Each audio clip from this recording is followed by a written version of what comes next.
Jadi seharusnya peradaban ini bersujud sebelum Allah menghancurkannya. Sabba alaihim rabbuka sawta azab, dengan cemeti azab tadi.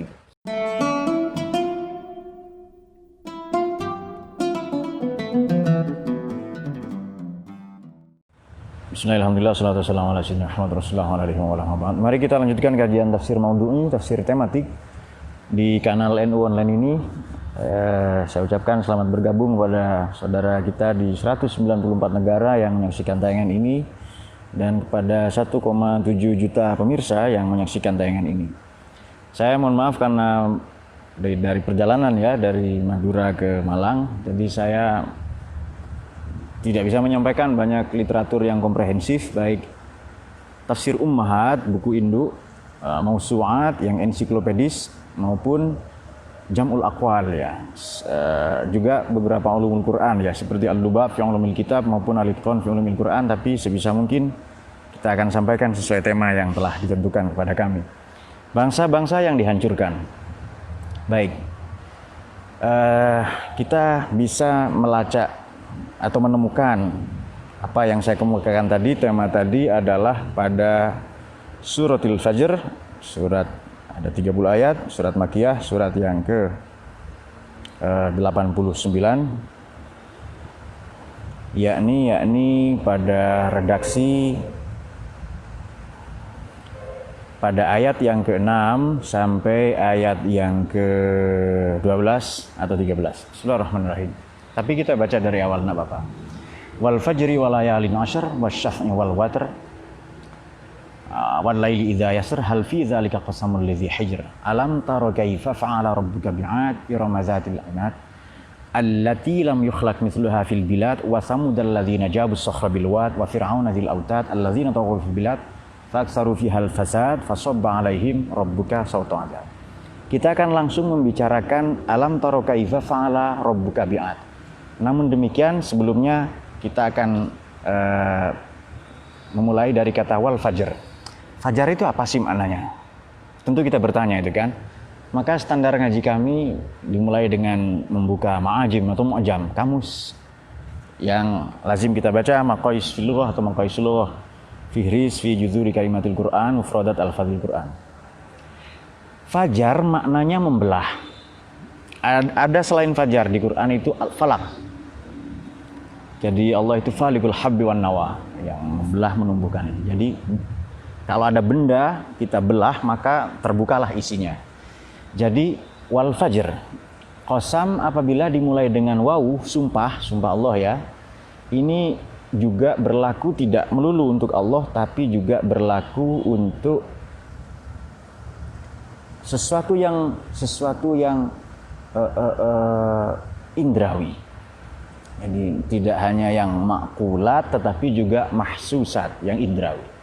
Misalnya was-subhi, kemudian wal-lail, wasyams, wan-nahar, wal-ardi wa ma tahaha, wa nafsi wa ma sawaha. Jadi wal fajr.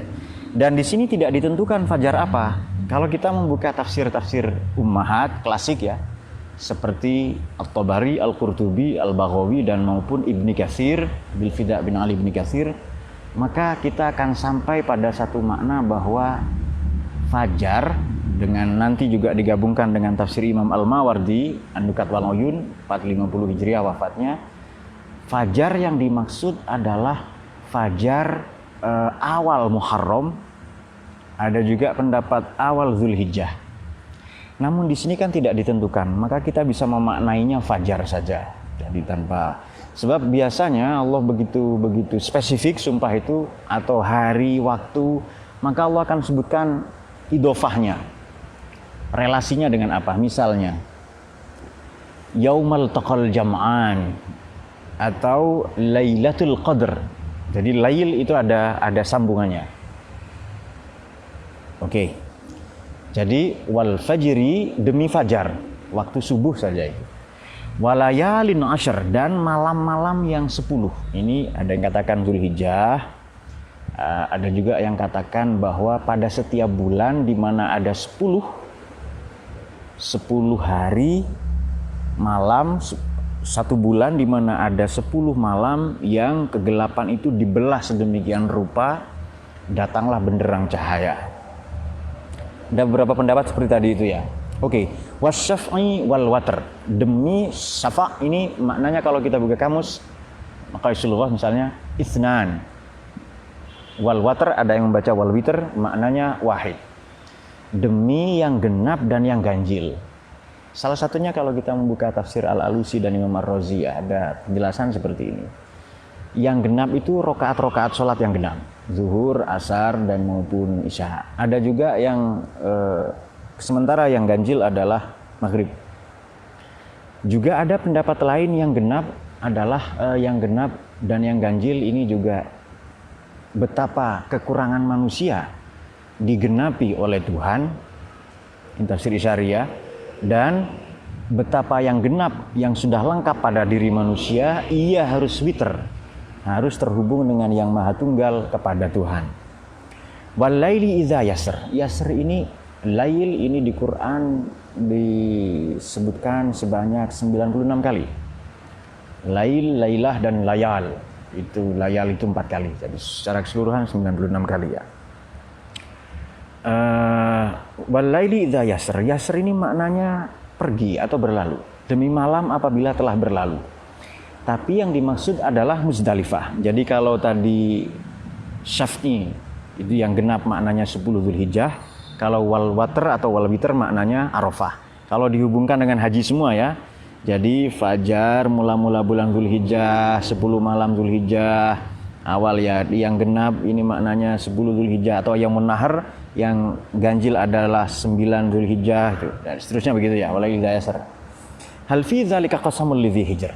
Bukankah pada yang demikian ini terdapat sumpah bagi Dzi Hijr, orang yang berakal? Apa makna hijr? Ini pentingnya kalau kita ngaji tafsir ini membuka kamus memang. Hijr ini maknanya hajaro, dari kata hajaro artinya sama dengan hakama. Setiap kata yang terambil dari ha, kaf, mim maknanya al-man'u. Setiap kata yang terambil dari ha, ja, ro maknanya merintangi atau menghalangi. Maka kamar itu bahasa Arabnya hujroh, hujurat. Artinya apa? Ia merintangi, menghalangi orang masuk. Dzi Hijr maknanya orang yang berakal. Kenapa? Karena akal manusia menghalangi ia yang bersangkutan untuk terjerumus kepada hal-hal yang berdurhaka atau maksiat kepada Allah. Alam taro kaifa fa'ala rabbuka. Kalau akal maknanya mengikat. Alam taro kaifa fa'ala rabbuka bi'ad. Tidakkah kamu tahu apa yang diperbuat Tuhanmu kepada kaum Ad? Oke. Cucunya nanti bernama Iram, Iramzatil Imad. Kaum Ad ini kaumnya Nabi Hud. Siapakah Ad? Ad adalah Ad bin Huwais bin Iram bin Sam bin Nuh. Irama Zatil Imad. Jadi ada kaum Ad, ini kaum yang paling kuat, badannya tinggi, kekar. Bahkan ketika Nabi Hud alaihissalam mengingatkan mereka, adakah bangsa yang lebih kuat dari kami? Jadi gambarannya untuk konteks sekarang adalah bangsa-bangsa superpower. Apakah Amerika, apakah Rusia, apakah Cina ya. Indonesia saya kira juga superpower dalam sekian aspek. Kemudian Iramzatil Imad, yaitu penduduk Iram yang memiliki bangunan-bangunan tinggi. Baik. Bangsa yang kuat, bangunan-bangunannya tinggi. Allati lam yukhlaq mithluha fil bilad. Belum pernah ada di muka bumi seperti ia. Wa samudal ladzina jabus sukhra bil wad. Dan kaum Samud, kaumnya Nabi Soleh ya, yang memotong-motong as-sukhr, batu-batu raksasa bil wad, di lembah-lembah Qura. Ini di dekat Madinah ya. Tapi sebagian tempat lain tidak dikatakan demikian. Wa fir'auna dzil autad, dan Fir'aun yang memiliki pasak-pasak bumi, maknanya memiliki piramid. Oke. Apa yang saya kemukakan ini menggambarkan 3 peradaban besar. Dan ini berlaku untuk konteks sekarang. Mari kita lihat. Alam taro kaifa fa'ala rabbuka bi'ad, kaum Ad, Iramzatil Imad, yang memiliki bangunan-bangunan tinggi. Kita tahu sekarang dunia, terutama beberapa negara di Uni Emirat Arab, berlomba-lomba, juga Saudi ya, Jeddah Tower itu membangun gedung-gedung tertinggi di dunia, pencakar langit. ada yang 1000 meter, ada yang Burj Khalifa itu 826, ini nanti Jeddah Tower itu 1000 lebih, di Tokyo, di beberapa negara akan dibangun itu. Yang barangkali lam yukhlaq mithluha fil bilad, sebelumnya belum pernah ada di negeri-negeri lain. Dan kaum Samud yang memecah-mecah batu. Wa Fir'aun dzil autad, yang bala tentaranya kuat membangun piramid. Haman ya. Tapi dua catatannya, alladzina taghaw fil bilad, mereka bertindak sewenang-wenang. Jadi toghut dari kata togho ya, sewenang-wenang di negeri itu. Fa aktsaru fihal fasad, dan mereka banyak berbuat kerusakan. Oke. Alladzina taghaw fil bilad, sewenang-wenang dan berbuat kerusakan. Menarik ini, kesewenang-wenangan akan mengakibatkan kerusakan sebentuk apapun. Ada seorang sosiolog bernama Cole Acton menyatakan begini, kekuasaan cenderung korup sekecil apapun. Kalau Anda menguasai ilmu, Anda akan korupsi ilmu. Kalau Anda menguasai kampung, desa, Anda akan korupsi itu. Berpotensi, berpeluang. Apalagi kekuasaan yang besar. Pengaruh-pengaruh, popularitas dan sebagainya. Kalau sudah demikian, maka fasabba alaihim rabbuka sauta azab. Allah akan menimpakan kepada mereka sauta azab, cemeti azab. Oke. Sauto, kalau kita buka kamus ya, kamus Maqaisul Lughah maupun Fihris li Juzuri Kalimatul Quran, Mufradat Al-Fadhil Quran Al-Asfahani, maknanya sauto adalah bercampur. Jadi kalau cemeti, pecut, cambuk itu dipecutkan, dicambukkan, maka kulit, daging, darah bercampur. Itu maka sauto. Inna rabbaka labil mirsad, dan Tuhan mengawasi itu semua. Oke, saya kira sudah paham konteksnya di situ ya. Peradaban Iram adalah peradaban peradaban arsitektur. Kemudian peradaban Samud adalah peradaban seni. Kemudian peradaban Fir'aun ini peradaban materi. Ini kan peradaban semua. Karya-karya umat manusia akan ditandai gedung, arsitektur, kesenian, intelektualitas, pengetahuan. Oleh karena taghaw fil bilad, maka dan fa'aksaru fihal fasad, maka akibatnya sabba alaihim rabbuka sauta azab. Oke. Berarti peradaban yang kita rancang, apakah peradaban materi seperti Fir'aun, apakah peradaban kesenian seperti Samud, apakah peradaban arsitektur seperti bangsa Iram tadi, alam tara kaifa fa'ala rabbuka bi'ad Iram dzatil imad tadi itu, ia akan mendapati kehancurannya sendiri apabila satu, taghaw fil bilad, yang kedua, aksaru fihal fasad, berbuat sewenang-wenang dan banyak menimbulkan kegaduhan. Kita tentu masih mengingat cerita Sayyidina Mu'adz bin Jabal radhiyallahu an ketika diutus ke Yaman. Beliau memimpin sholat ini dengan bacaan yang panjang, surat Baqarah dan Imran, Al-Baqarah, Al-Maidah.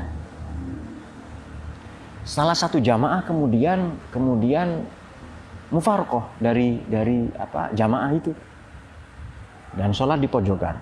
Setelah selesai, oleh karena dia buru-buru mengikat untanya si jamaah tadi, Sayyidina Mu'adz bin Jabal langsung menuduh, kamu munafik. Maka ramailah desas-desus ini dibawa kepada Nabi. Lalu Nabi menegur Sayyidina Mu'adz, kamu kok jadi tukang fitnah begini Mu'adz? Itu sabda Nabi SAW. Kamu kok membebani makmum? Kenapa tidak baca surat wal laili idza yaghsha atau wal fajr? Kalau kamu ingin agak panjang lah, kira-kira seperti itu. Artinya apa? Pada tempat-tempat yang saya sebutkan tadi, bahkan bacaan Quran pun menjadi fitnah apabila taghaw, apabila berlebihan.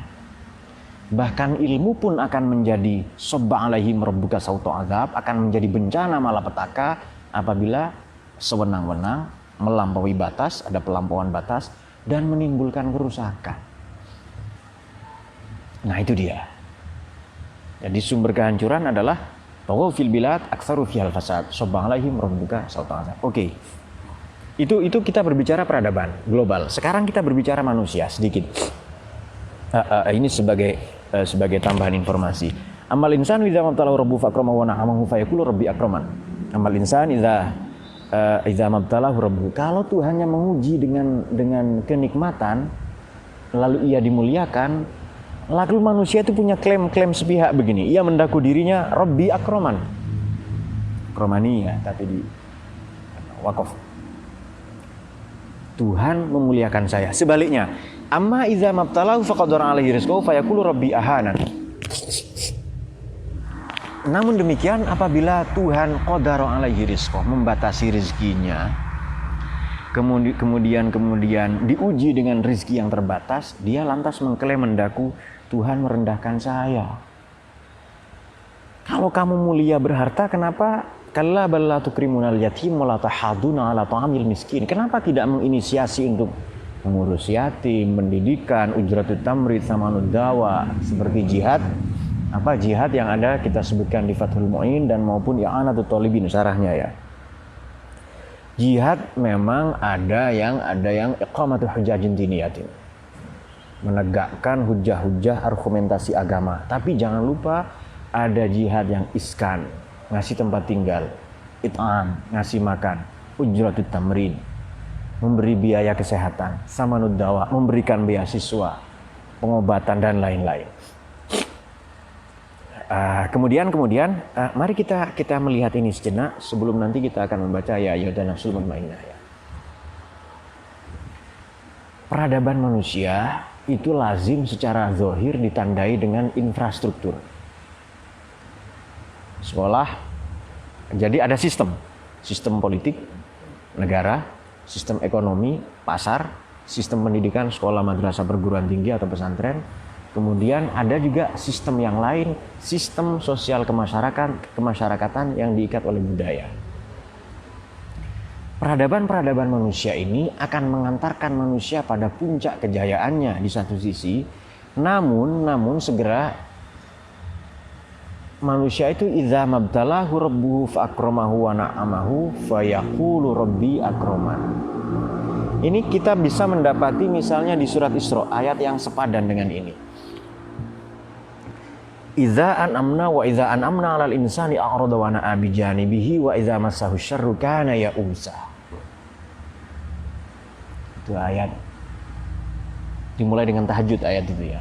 Minal laili fatahajjad bi nafilatan laka asa ya masam rabbuka maqaman mahmuda wa qurbi adkhilni mudkhala sidqi wa akhrijni mukhraja sidqi waj'alni min ladunka sultanan nasira qul jal haq wa zaqal batinal batila kana zahuqa. Ini dia wa nunazzilu minal Qur'an ma huwa syifaa'un wa rahmatul lil mu'minin la yazidu zalimina illa khasara wa idza an'amna. Kalau manusia dikasih nikmat alal insan ya, a'rada wa na'a bi janibihi, dia berpaling. Tapi wa idza massahu syarru, apabila ditimpakan sesuatu yang buruk, yang negatif kepadanya, lantas ia berputus asa. Ini watak manusia. Jadi watak manusia ini memang pelit. Bukan hanya kaya loh ya, tapi si miskin juga pelit. Namun apabila miskin pelit, menurut ini tentu jauh lebih buruk ya. Meskipun yang nampak kaya, bodoh, sombong, ini jauh lebih buruk daripada orang pinter, kaya, sombong. Sebab dia tidak punya doksa, dia tidak punya kapital, tidak punya sumber daya. Bangsa-bangsa yang saya sebutkan tadi, Togo melakukan pelampauan batas. Membangun gedung-gedung pencakar langit, kemudian mendaku dirinya bangsa terkuat, rasnya ras yang paling kuat dan lain-lain. Dan menarik di sini pada Fir'aun ada tokoh propaganda bernama Haman. Juga pada Namrud, juga pada Samud ada tokoh-tokoh propaganda yang mempropagandakan mengklaim dirinya bangsa paling kuat. Saudara, Anda segera teman-teman rekan-rekan tahu Hitler, Adolf Hitler. Kita tahu tokoh apa itu? Pemimpin partai nasionalis sosialis Jerman. Ia sebenarnya tokoh biasa-biasa saja, tetapi karena mempekerjakan seorang menteri di bagian propaganda namanya Joseph Goebbels, maka tampillah ia sebagai pemimpin ratu adiluhung, akan menyelamatkan Jerman dari kemiskinan. Kalau zaman sekarang buzzer lah itu, buzzernya RP lah, kira-kira seperti itu. Juga di Rusia, Anatoly Lunacharsky. Jadi Mussolini, Joseph Stalin, mereka orang pemimpin biasa saja, tapi dipropagandakan, dibikin media, dibikin spanduk, dibikin poster-poster di mana-mana seolah dia pemimpin hebat. Nah, hal-hal seperti ini, kemajuan-kemajuan seperti ini, peradaban-peradaban seperti ini semua, maka pesan yang ingin kita sampaikan adalah kalau mau membangun peradaban, mari kita libatkan Tuhan. Mari kita libatkan ruh atau spirit, filsafat, profetik, sidik, amanah, tabligh, fatonah gitu. Sekalian saja kalau meniru para nabi, bukan hanya perilakunya tetapi pola pikirnya. Kenapa? Innamal afkar ummahatul a'mal. Pemikiran itu induk dari segala perbuatan. Jadi jangan melulu fokus kepada kulit, tapi kita fokus kepada substansinya, kepada intinya, kepada substansinya. Jadi kalau mau membangun peradaban, Indonesia ini kan tanah air, oke. Sanjaya dan Mula Warman dan Puna Warman. Tanah dan air. Tanah, kita berasal dari tanah, terbuat dari tanah dan air. Kalau kita berwudu menggunakan air, kelak kita akan sholat dari air itu mencium tanah. Negeri yang manakah yang mempertemukan tanah dan air? Tidak ada lagi selain Indonesia.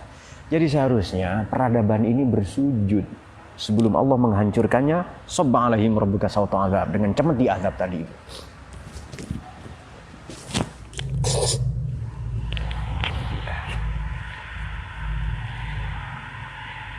Peradaban harus bersujud. Manusia sujud ya, kecerdasannya, intelektualitasnya, reputasinya, pengaruh-pengaruhnya, apalagi gelarnya, jabatannya, semua bersujud, mencium tanah, kembali ke muasal kejadiannya. Supaya kalau dia membangun peradaban yang tinggi, dia tidak lupa bahwa ia berasal dari tanah. Dan sujud ini istimewa. Kenapa? Kita mencium tanah, kita mencium bumi, ia bergetar di langit. Maka kita lihat peradaban para nabi ini bukan terfokus kepada gedung.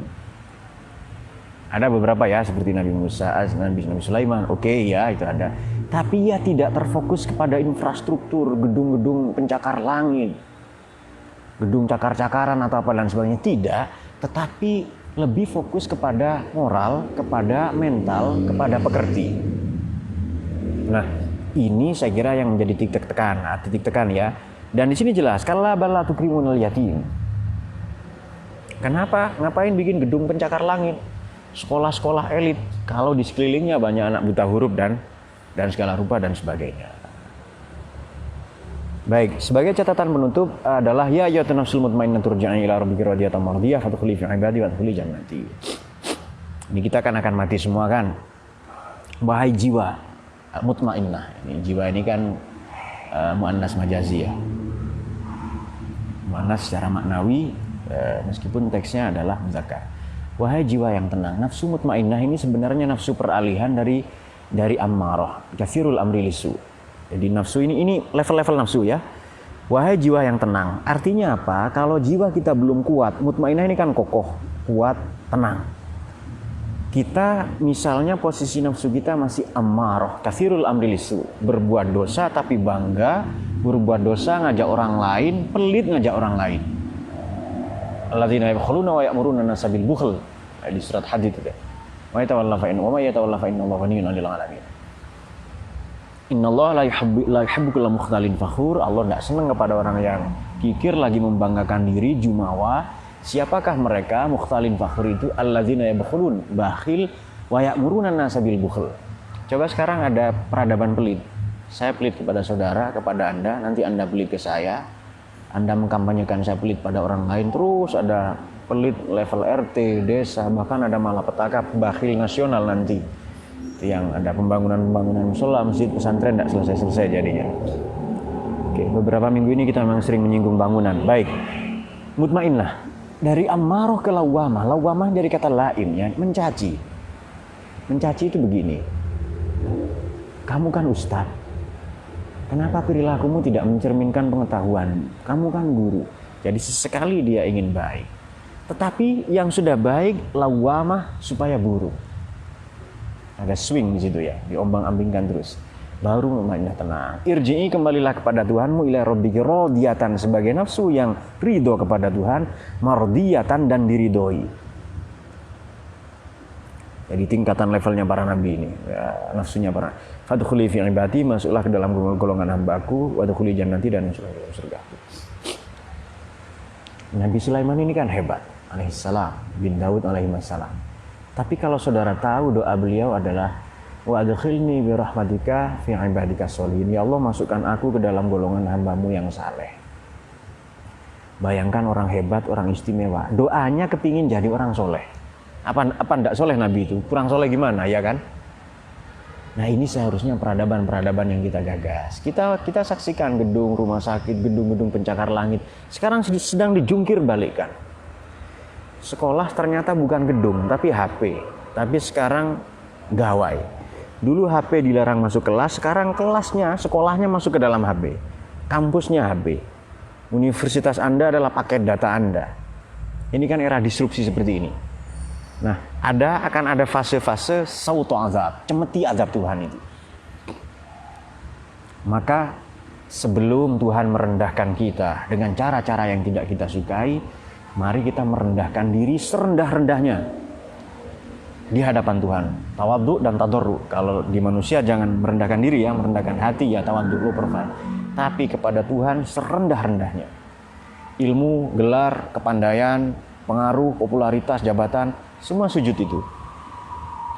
Maka peradaban wudu, ini intinya ya, peradaban tanah air, mengusap wajah semua anggota wudu dengan air, dan sholat dan lalu mencium tanah. Sebagai kita tahu asal kejadian kita. Kalau tidak, gedung-gedung tadi yang saya sebutkan, 3 peradaban intelektual, peradaban materi, peradaban ilmu, sains. Firaun itu kan membangun piramid itu kan sains itu.